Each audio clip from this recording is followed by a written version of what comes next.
subscribe. It's red at newtune.com. For the killing of 39-year-old Rohan Simpson and Moses Davis. Simpson and Davis were killed when heavily armed men went to a section of the Augustown community called Vietnam. Police from the Major Investigation Task Force who charged the men are also searching for 4 other suspects for the men's murder. They want to find men who use the aliases Impact, Frisky, Peekaboo and Charlie. The police have also released 4 of the men they have been investigating in relation to the violence in Augustown. Last week, the police picked up 4 shoes they hope will be useful in linking suspects to the killings in Augustown.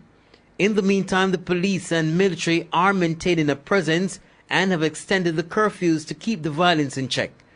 Kirk Wright, TVJ News. There's been a 9% reduction in murders for the month of June compared to the same period last year. This was revealed last night by the Police High Command, days after the opposition raised concern about a 6% increase in murders since January. More from Karen Madden-James. In a statement to members of the Jamaica Constabulary Force, Commissioner Ellington congratulated them on their performance in fighting crime during the first half of 2012. He urged them to continue the trend for the remainder of the year. The police chief said the first 6 months of the year brought many challenges as law enforcers were faced with renewed resistance from criminal elements, and for a while it appeared that the successes of the past 2 years were under threat. However, Mr. Ellington says that the men and women of the force signaled their commitment to fulfilling the 9 strategic priorities. They include the reduction of major crimes, especially murder, the restoration of public safety and confidence, as well as the upholding of human rights. Mr. Ellington sounded a strong warning to criminals. He said the police are determined to have a safe and a peaceful country where citizens can live in confidence and without fear. At the same time, he said policemen and women should be alert and vigilant at all times and continue to act with the highest level of professionalism. On the weekend, the High Command warned personnel who work and live in the St. Catherine divisions to be on the alert for imminent attacks from criminal elements. It said the threat is particularly against the sergeant and constable attached to the Spanish Town police station, but advised all members to take measures to protect themselves and their families. Karen Madden-James, TVJ News. An Italian chef is dead and his co-worker facing murder charges this evening. The killing resulted from a dispute between the two at the restaurant where they both worked in St. Andrew. Andre Jebinson has more. The co-workers of the 40-year-old chef thought they had done enough to quell the argument between him and his alleged attacker. As it turned out, they were wrong. The Italian chef Paolo Agliano, who lived on Shortwood Road, was stabbed to death during an altercation at a restaurant at Market Place on Constant Spring Road in St. Andrew. Reports are that Mr. Agliano was on duty in the kitchen at the eatery when he was accidentally splashed with hot oil by a female Jamaican chef. The two reportedly had an altercation. Co-workers stepped in and tempers temporarily cooled. The argument again picked up, and that is when the woman allegedly used the knife to stab Mr. Agliano. He died on the spot. A senior investigator told our news center that police are now making arrangements for the 23-year-old woman to be questioned in the presence of an attorney. He says she will be charged after she has been interrogated. Andre Jebinson, TVJ News. The family of a teenager from Bucks Common or Sewell Crescent in Clarendon, who was featured recently on the parish's Persons of Interest list, is raising concerns. They say the teenager has not been living in the area for some time and is among many in the area who they claim are being targeted by the police. Alton Davis reports. 0.75% was the at a quarterly crime forum aimed at updating the public of its progress. The Clarendon Police published a list of names of men living in the division as persons of interest. And though no age was given by the police for any of the men, family members of the man referred to as Lord Evil say he's 15 years old. This has not gone down well with them, as they say they're surprised the police are looking for the teen. But while admitting that her son has run afoul of the law in the past and has also gone before the courts, Lord Evil's mother says he was freed of those charges. His mother went on to say since then he has had no further problems with the law. The police naming of the teen has also angered members of the community. Many accuse the cops of unfairly targeting other men like Lord Evil who live in Sewell Crescent. I need an answer for my son. I need an answer. And I need justice.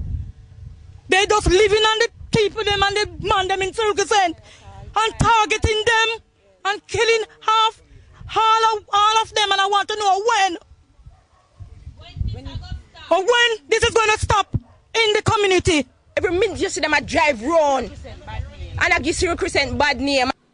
But when TVJ News contacted the Deputy Superintendent in charge of operations, Steve Green, he pointed out that being named a person of interest does not mean that you're directly involved in the crime that was committed. DSP Green, however, urged family members to turn in the teen, after which he will be questioned and a decision made on the way forward. Alton Davis, TVJ News. A serious breach of security at the Metcalfe Street Juvenile Facility this evening as officials continue to search for a 15-year-old boy who escaped from the facility. Nadine McLeod reports. Lieutenant Colonel Sean Prendergast told our news centre that while officials search for the boy, they are also conducting an investigation into the security breach. The workers here at the facility realized the ward was missing on Friday. The discovery was made when they were doing a routine check of the facility shortly after 4 o'clock in the afternoon. It's yet to be determined how the ward got out. After several searches of the compound, it was determined that he had absconded. We have started an investigation to determine how it is possible that he would have gotten out of the facility without the staff knowing. And that investigation is ongoing. Colonel Prendergast said the ward was admitted to the facility on June 16 this year for being in possession of an offensive weapon. He said the ward was born on the 27th of February 1997. My view is that this is a serious breach of security. It's totally unacceptable. So this investigation is going to be steered toward who is held culpable. One of the wards should not be able to leave the compound in this manner without the staff knowing how or when he actually went off. Lieutenant Colonel Prendergast said they are trying to close all the gaps which exist at this time. In the meantime, he said they have some significant leads. He also said up to this afternoon a team was trying to locate the ward. Nadine McLeod, TVJ News. 3 persons, including a Bahamian national, are in police custody following a massive ganja seizure in St. James. Over 2,000 pounds of compressed ganja was seized. A minibus was also seized during the operation. Personnel from the Transnational Crime and Narcotics Division carried out an operation between last night and this morning along the Barrett Hall Main Road in St. James. They reportedly intercepted a white Toyota Hiace minibus and several bags containing the weed were found. 72 knitted bags and 1 traveling bag containing compressed ganja was found. The total weight, 2,695 pounds. 3 persons have been taken in custody, inclusive of a Bahamian national.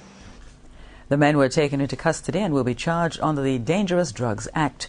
The find is said to be linked to the drugs for guns trade. An update now on a killing of 3 security guards employed to guardsmen in Westmoreland last week. The 2 men taken into custody so far remain behind bars. Investigators are expected to begin their questioning of the men shortly. One of those arrested is said to be an employee of guardsmen. The bodies of 40-year-old Sylvia Beckford, 31-year-old Judith Macaulay, and 33-year-old O'Brien Morris were found early Friday morning. All 3 were stabbed. It's believed that their attackers made off with 2 firearms. Guardsmen officials and investigators are trying to determine whether other guns were stolen. A burnt-out bus that was driven by the male security officer was found abandoned in a cane field in Grange Hill, Westmoreland. Migration experts from the Commonwealth are meeting in Jamaica, seeking ways to reverse the current migration trends in Jamaica and the wider Caribbean region. The delegates are examining the cost and benefits of migration in small states. Janella Precious reports. Jamaica is ranked high among small nation states in the Commonwealth where outward migration is rampant. For years, the concern has been the great percentage of tertiary level graduates leaving the Caribbean to take up opportunities in first world nations. For example, in Grenada, where migrants leaving Grenada had 85% of those had tertiary qualifications, 85% of those from Jamaica, 79% from Trinidad and Tobago, 76% from Samoa, 75% from Tonga, Antigua and Barbuda, 67%, Belize, 65%, Dominica, 64%, a very, very high proportion of skilled immigration. But despite the brain drain concerns, there is a view that much can be derived from migration if governments create policies to capture the benefit while minimizing the downsides. In Jamaica, for example, remittance inflows averaged almost $2 billion annually in the last 4 years, which is why the state minister in the Ministry of Foreign Affairs, Arnaldo Brown, says this has sparked a discussion on the potential contribution the diaspora can make to Jamaica's current debt challenges. We intend to institute measures which will reduce the disadvantages associated with migration and indeed build on the migration benefits to Jamaica.